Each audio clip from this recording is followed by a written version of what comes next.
Welcome to the online classes students. आज हम पढ़ने वाले हैं क्लास 7th की इंग्लिश का चैप्टर क्वालिटी का जो है पार्ट 4। तो स्टूडेंट्स, इससे पहले वाले पार्ट में हमने एक शू मेकर की स्टोरी पढ़ी थी जिनका नाम था मिस्टर गेस्लर। और अभी हम देख रहे थे पैराग्राफ 3 के एंड तक हमने देखा था कि दोनों जो ब्रदर्स है मिस्टर गेस्लर और उनके एल्डर ब्रदर दोनों की डेथ हो चुकी है, जिसपे नरेटर जो है बहुत शॉक है क्योंकि उनको लास्ट वीक ही वेडनेसडे को अपने बूट्स मिले थे। तो अब हम उसके आगे करने वाले हैं पैराग्राफ 4 से स्टार्ट। तो students, let's start here. He said poor old man starved himself. अब जो है बूढ़ा आदमी था वो खुद को भूखा मार गया। स्लो स्टारवेशन, जो है भूख से मरा है, भूखमरी से जो है वो मर गया। The doctor called it. You see he went to work in such a way. तुम्हें पता है वो इतना काम करता था कि वो भूखा ही मर गया। Would keep the shop on, wouldn't have a soul touch his boots except himself. वो अपनी शॉप चलाए जा रहा था लेकिन कोई जो है उनके जूते नहीं खरीद रहा था, बस एक वही थे जो अपने जूतों को हाथ लगाते थे। When he got an order, it took him such a time. जब उन्हें कोई ऑर्डर मिलता था तो वो बहुत समय लेते थे। पीपल वोंट वेट, लोग रुकते नहीं है इतने समय के लिए। ही, अब यहाँ बताया जा रहा है ही लॉस्ट एवरीबडी। अब इसी चक्कर में उनके जो सारे ग्राहक है उन्हें उन्होंने खो दिया। And there he'd sit going on and on. I will say that for him not a man in London made a better boot. अब यहाँ पे बातचीत हो रही है नरेटर की न्यू शॉप ओनर की। वो बोल रहे हैं कि मैं बताता हूँ लंदन में उनसे अच्छा बूट कोई नहीं बनाता। But look at the competition, पर जो है बाजार में कंपटीशन तो देखो, कितने लोग जूते बेच रहे हैं। ही नेवर एडवर्टाइज, उन्होंने कभी प्रचार नहीं किया। Would have the best leather too, उनके पास सबसे अच्छा जो था चमड़ा था। अब यहाँ बताया जा रहा है and do it all himself, और खुद ही करता था, कारीगर नहीं रखे हुए थे।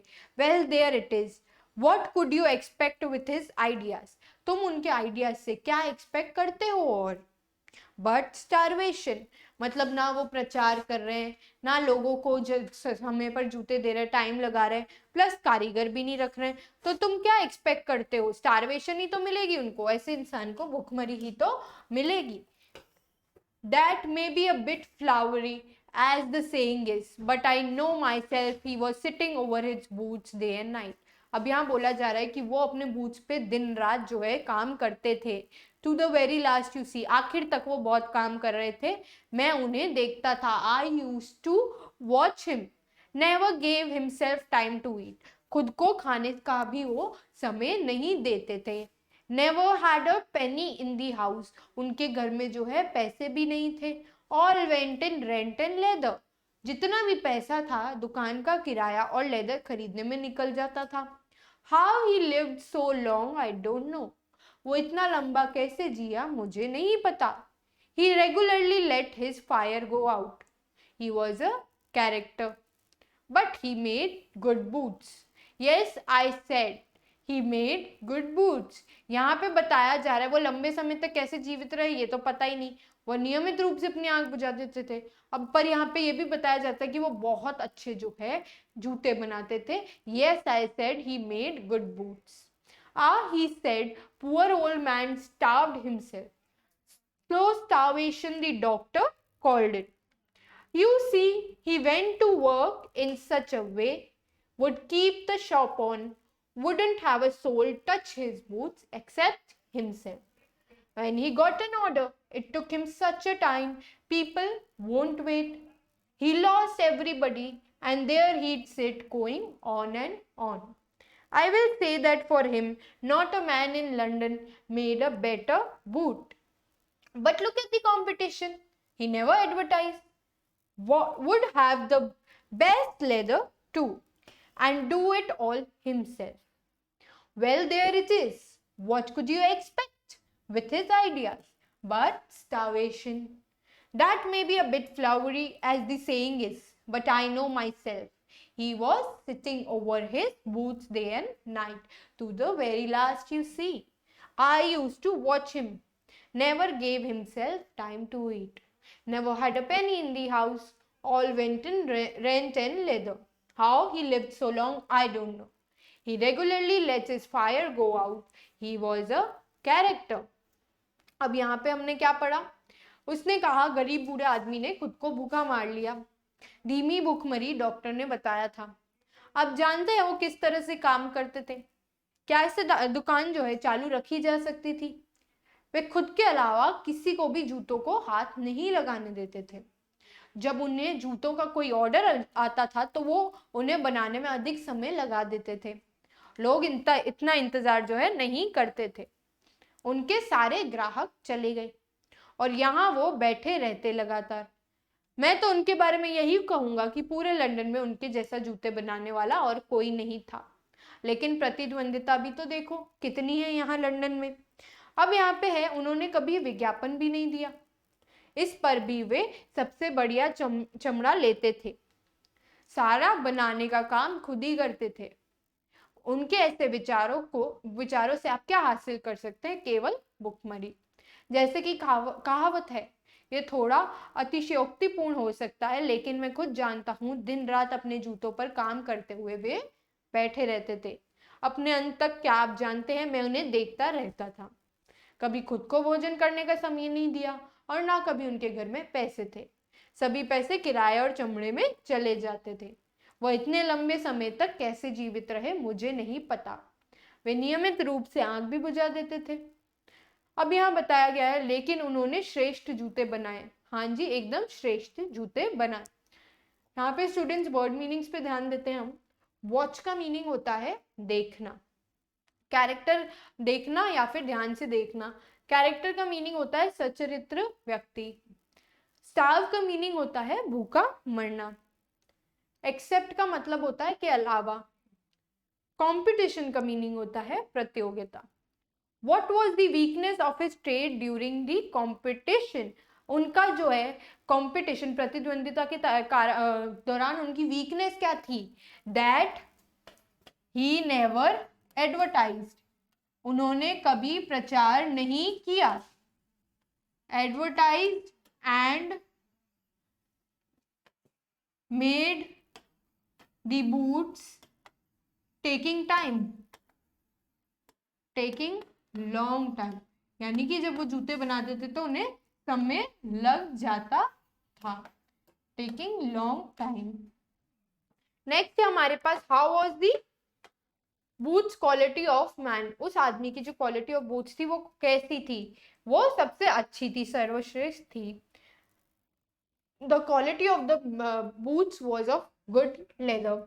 What did the doctor say about the man? That he died of slow starvation.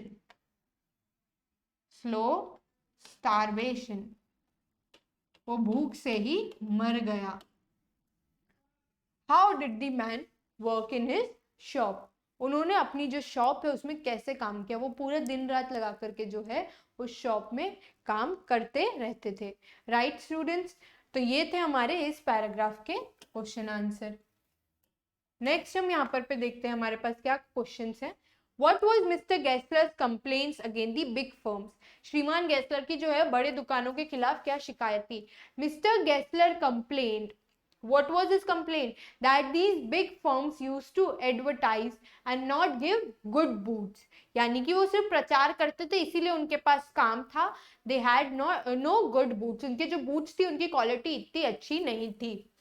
Why did the author visit the shop so infrequently? लेखक दुकान पर ज्यादा बराबर क्यों नहीं जाता था? He did not visit the shop frequently. Why? Because the reason क्या दिया था? The boots of Mr. Gessler lasted terribly long. वो बहुत चलते थे। So he wasn't in the need of any more shoes. इसलिए वो infrequently जो है उनकी ऐसी visits रहती थी। Why did the author order so many pair of boots? Did he really need them? Author ने जो है इतने सारे जूतों की जोड़ी का क्यों आदेश दिया? क्या उन्हें उनकी सच में आवश्यकता थी? So the author ordered so many pair of boots because of sympathy. जिस तरीके से मिस्टर गेस्लर बात कर रहे थे वो तरीका कैसा था? बहुत ही ज्यादा उस पर दया आ रही थी उनको। ठीक है, कि वो बड़ी फर्म्स के बारे में बात कर रहे थे। ठीक है, जिस वजह से उनका जो कंपटीशन है, उनका जो काम है एकदम ठप पड़ गया। तो उस कारण जो सिंपैथी थी उस वजह से उन्होंने इतने सारे पेयर ऑफ बूट्स ऑर्डर किए. Did he really need them? No, he wasn't in really need of them. अब यहाँ पे नेक्स्ट ये भी आ सकता है कि yes he was going abroad, इसलिए he ordered so many boots. What was the author's opinion about Mr. Gessler as a boot maker? Author का ओपिनियन बताना है, जो हमारे लेखक है वो गेस्लर के बारे में क्या सोचते थे. तो ओपिनियन यहाँ हम ऐसे बताएंगे, Mister Gessler about the author के ओपिनियन से बता रहे हैं. According to the author, Mr. Gessler was the best shoemaker.